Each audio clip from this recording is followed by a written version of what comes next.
കഴിഞ്ഞ തവണത്തെ കൗൺസിലിലുണ്ടായിരുന്നു, പ്രതിപക്ഷത്തായിരുന്നു. അതിനു മുൻപും അങ്ങനെ തന്നെ ആയിരുന്നു. ഈ കാലയളവിനുള്ളിൽ പ്രതിപക്ഷത്തിരുന്നു കൊണ്ട് ഭരണത്തെ വീക്ഷിക്കുമ്പോൾ ഒട്ടേറെ അനുഭവങ്ങളുണ്ടാകും. എങ്ങനെയാണ് ഇതിനെ വിലയിരുത്തുന്നത്? കഴിഞ്ഞ കാലത്തെ ഭരണത്തെ എങ്ങനെയാണ് വിലയിരുത്തുന്നത്? കഴിഞ്ഞ കാലത്തെ ഭരണം എന്താണെന്ന് വ്യക്തമായിട്ട് അറിയാം. കഴിഞ്ഞ 5 വർഷത്തെ പറയുവാണെങ്കിൽ 5 വർഷം ഇത്രയും നമുക്കറിയാം. തുടക്കത്തിൽ തന്നെ അഴിമതിയുടെ പേരിൽ, ആറ്റുകാൽ പൊങ്കാലയുടെ അഴിമതിയുടെ പേരിൽ തുടങ്ങിയതാണ്. 5 വർഷവും നമ്മൾ ഒരിക്കലും കേട്ടുകേൾവി പോലും ഇല്ലാത്ത അഴിമതി കഥകൾ അതിനകത്തുണ്ടായിരുന്നു.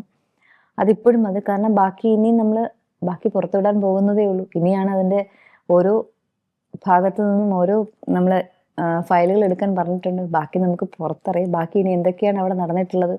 വാഹനങ്ങളുടെ പേരിലും മറ്റു പല രീതിയിലും നിരവധിയായിട്ടുള്ള അഴിമതികൾ നടക്കുന്നുണ്ട്. അതൊക്കെ ഇനി പുറത്തു വരുമ്പോൾ അറിയാം. തിരുവനന്തപുരം തീർച്ചയായിട്ടും. കാരണം അത് നമ്മൾ ഓരോ ഫയലുകളും പരിശോധിക്കുമ്പോഴല്ലേ നമുക്കറിയാൻ സാധിക്കുള്ളൂ. പലതും അവർ ഫയൽ കാണാനില്ല എന്നൊക്കെ പറഞ്ഞ് പലതും പൂഴ്ത്തി വെച്ചിട്ടും സാഹചര്യം ഉണ്ടായിരുന്നല്ലോ. പക്ഷെ ഇനി അങ്ങനെ ആയിരിക്കില്ല.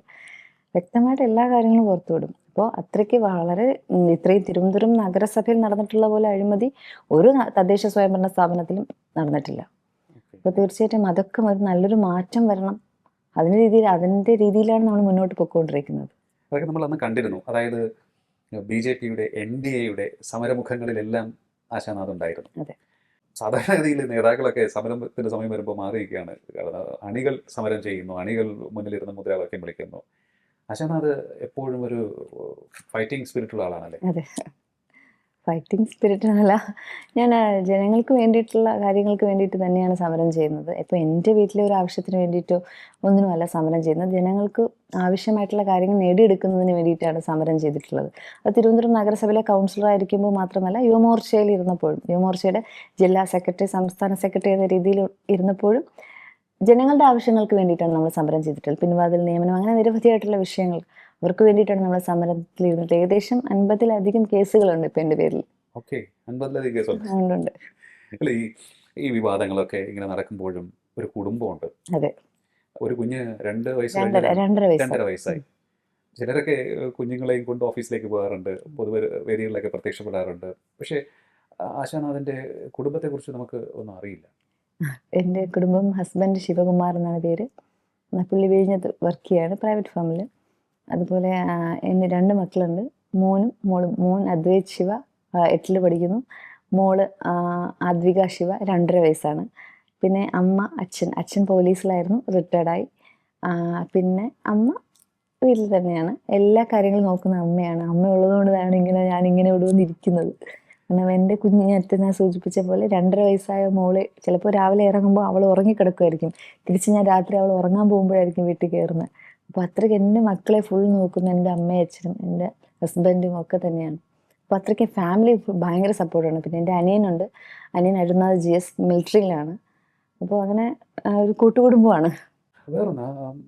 വേറൊരു പ്രധാനപ്പെട്ട 1-2 കാര്യങ്ങളിലേക്ക് നോക്കുമ്പോൾ, ഈ പൊളിറ്റിക്കൽ ലൈഫ് എന്ന് പറയുന്നത് ഇപ്പോൾ പറഞ്ഞതുകൊണ്ട് നമുക്ക് മനസ്സിലാവുന്നുണ്ട് അത്ര എളുപ്പമല്ല. ലൈഫ് ലൈറ്റിലുണ്ട്, എല്ലാവർക്കും ഇഷ്ടമാണ്, പ്രിയങ്കരിയാണ്. അങ്ങനെയാണെങ്കിൽ നമ്മൾ ഒരുപാട് കാര്യം സാക്രിഫൈസ് ചെയ്യേണ്ടി വരും അല്ലേ? അന്ന് 2016 പൊളിറ്റിക്സിലേക്ക് വരുമ്പോൾ, ആക്റ്റീവ് പൊളിറ്റിക്സിലേക്ക് വരുമ്പോൾ, SI ടെസ്റ്റ് എഴുതി റാങ്ക് ലിസ്റ്റിലുണ്ട്. ഫിസിക്കൽ ടെസ്റ്റിലേക്ക് തയ്യാറെടുക്കുന്ന സമയത്താണ് തെരഞ്ഞെടുപ്പിലേക്ക് വന്നത്. അന്ന് ഏതെങ്കിലും തരത്തിലൊരു കൺഫ്യൂഷൻ ഉണ്ടായിരുന്നോ? ഇതൊരു നല്ലൊരു കരിയറാണ്, അച്ഛൻ്റെ പാത പിന്തുടർന്ന് പോകണമോ അതോ പൊളിറ്റിക്സിലേക്ക് പോകണമോ എന്ന ഏതെങ്കിലും തരത്തിൽ കൺഫ്യൂഷൻ ഉണ്ടായിരുന്നോ? എനിക്ക് ഫസ്റ്റ് കിട്ടുന്നത് CASF SI ആയിട്ടായിരുന്നു. ഓക്കെ. അപ്പോൾ ആ സമയത്ത് എനിക്ക് എൻ്റെ മാരേജ് കഴിഞ്ഞ സമയമായിരുന്നു. അപ്പോൾ അതുകൊണ്ട് ആ സമയത്ത് ചില പ്രശ്നങ്ങൾ കാരണം പോകാൻ സാധിച്ചില്ല. പിന്നീട് നമ്മൾ സെക്രട്ടറി അസിസ്റ്റൻ്റ് ലിസ്റ്റിലൊക്കെയാണ് ഉണ്ടായിരുന്നത്, സബ് ഇൻസ്പെക്ടർ ലിസ്റ്റിലൊക്കെ തന്നെ ഉണ്ടായിരുന്നു. പക്ഷേ പല സാഹചര്യങ്ങൾ കാരണം പോകാൻ സാധിച്ചില്ല. ആദ്യമൊക്കെ വിഷമം ഉണ്ടായിരുന്നു. കാരണം ഞാൻ നേരത്തെയും സൂചിപ്പിച്ചു, പൊളിറ്റിക്സിൽ വരുന്ന, സജീവ രാഷ്ട്രീയത്തിലേക്ക് വരുന്നത് എൻ്റെ അമ്മാവൻ മത്സരിച്ചപ്പോഴാണ് കൂടെ വർക്ക് ചെയ്ത്, അങ്ങനെയാണ് പറഞ്ഞത്. അപ്പോൾ ഈ ഒരു കൗൺസിലർ എന്ന പദവി, ഞാനൊരു ബൈ ഇലക്ഷൻ കൂടി വന്നപ്പോൾ കാരണം എനിക്ക് മുമ്പ് തിരഞ്ഞെടുത്ത 34 കൗൺസിലർമാരും നേരത്തെ ഒരു 6-7 മാസം മുമ്പ് കൗൺസിലർ ആയതുകൊണ്ട് അവർക്ക് പരിചയമുണ്ട്. അപ്പോൾ ഞാൻ അതിന് ശേഷം ഒരു 6 മാസം കഴിഞ്ഞിട്ടാണ് കൗൺസിലറായിട്ട് വരുന്നത്. അപ്പോൾ എനിക്ക് ഒന്നും അറിയില്ല. ഏത് സെക്ഷനിൽ പോകണം, എവിടെ കത്ത് കൊടുക്കണം, ഒന്നും. കാരണം രാവിലെ ആയപ്പോൾ വീട്ടിലെ ആളുകൾ വന്ന് ഫസ്റ്റ് ഫേസ് ചെയ്യുന്ന ഇഷ്യൂ എന്ന് പറയുന്ന ഒരു വെള്ളം ഇല്ലാത്തതിൻ്റെ വിഷയം ആയിരുന്നു. അപ്പോൾ എൻ്റെ വാർഡിൽ ആ സമയത്ത് കുറേ ഭാഗത്ത് വെള്ളമില്ലാതെ ഭയങ്കര വിഷയം. എനിക്ക് ഈ ഇഷ്യൂ ഫേസ് ചെയ്യാൻ എനിക്കറിയില്ല. ഞാൻ പൊട്ടിക്കരയുവാണ്. കാരണം ആളുകളെല്ലാം വീട്ടിൽ വന്നിങ്ങനെ പ്രശ്നം ഉണ്ടാക്കി ഭയങ്കരമായിട്ട് എന്നെ ഫയർ ചെയ്യുന്നുണ്ട്. അപ്പോൾ എനിക്ക് മനസ്സിലാവുന്നില്ല, കാരണം ഒരു കൗൺസിലറുടെ ലൈഫ് ഇങ്ങനെയാണോ എന്നൊക്കെ കാരണം എനിക്ക് അപ്പോഴും അതിന് അറിയില്ല. അപ്പോൾ ആളുകൾ ഇങ്ങനെ വന്നിട്ട് ഇങ്ങനെ ഫയർ ചെയ്തിട്ട് ഇങ്ങനെ നിങ്ങൾ എന്തിനാ അങ്ങനെയൊക്കെ ചോദിക്കുന്നു. കൗൺസിലറായിട്ട് ഇതിനെ കൊണ്ട് എന്താ പറ്റാത്തത് ഇങ്ങനെയൊക്കെ ചോദിക്കുന്നുണ്ട്. പക്ഷെ അപ്പോഴൊക്കെ എനിക്ക് മനസ്സിലാവുന്നില്ല, ഞാനിത് എവിടെയാണ് വന്ന് പെട്ടത് എന്നൊക്കെ ചിന്തയായിരുന്നു എൻ്റെ മനസ്സിൽ.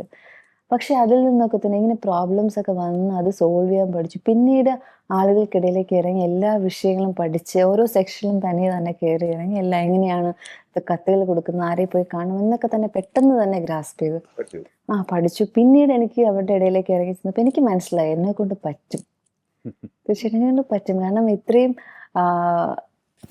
കാരണം അവരുടെ വിഷമങ്ങൾ കൊണ്ടാണ് അവർ നമ്മളെ ഫയർ ചെയ്യുന്നതായാലും അവർക്ക് ഒരു കാര്യം നടക്കാത്തത് കൊണ്ടാണ് നമ്മളെ ഫയർ ചെയ്യുന്നത്.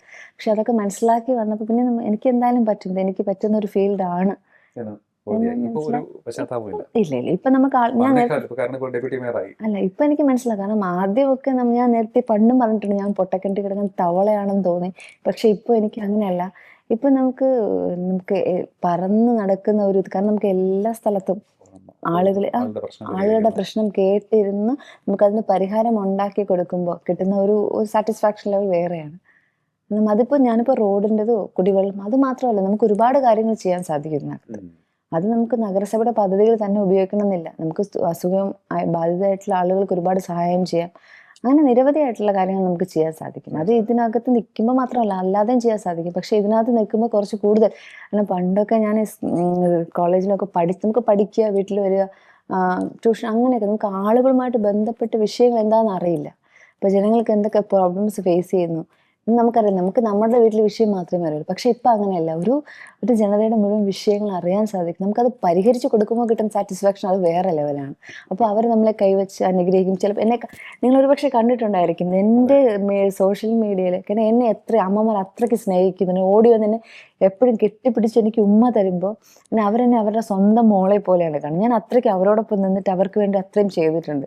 അതുകൊണ്ടാണ് എനിക്ക് ഇത്രയും ഒരു സ്നേഹം കിട്ടുന്നത്. എന്നെ എപ്പോൾ കണ്ടാലും ഓടി വന്ന് അമ്മമാരൊക്കെ തന്നെ ഓടി വന്ന് കെട്ടിപ്പിടിച്ച് ഉമ്മ തരും. അപ്പോൾ അത് എത്ര നന്ദി പറഞ്ഞാലും മതിയാവും. ഇതൊന്നും പൈസ കൊടുത്താൽ കിട്ടുന്നതല്ല സംഭവം. അത് നമ്മൾ സ്നേഹം കൊടുത്ത് കിട്ടുന്നതാണ്. അതിന് എന്തൊക്കെ പറഞ്ഞാലും വേറെ ഒന്നിനും മാറ്റി മറിക്കാൻ സാധിക്കില്ല. ഒരുപാട് പേര്. കാരണം എനിക്ക് തെരഞ്ഞെടുപ്പിൽ ചെന്നപ്പോഴാണ് എനിക്ക് മനസ്സിലായി ഇത്രയും പേർക്ക് നമ്മൾ സഹായം ചെയ്തതും അല്ലാത്തതും ഒക്കെ തന്നെ അവർക്ക് നമ്മൾ വിശ്വാസം നമ്മൾ ചെയ്തിട്ടുള്ള കാര്യം നന്ദിയുണ്ട്. അതുകൊണ്ട് ഓടി വന്ന് നമ്മളെ കെട്ടിപ്പിടിച്ച് ഒരു മോളെ പോലെ നമ്മളെ കാണുന്നത്.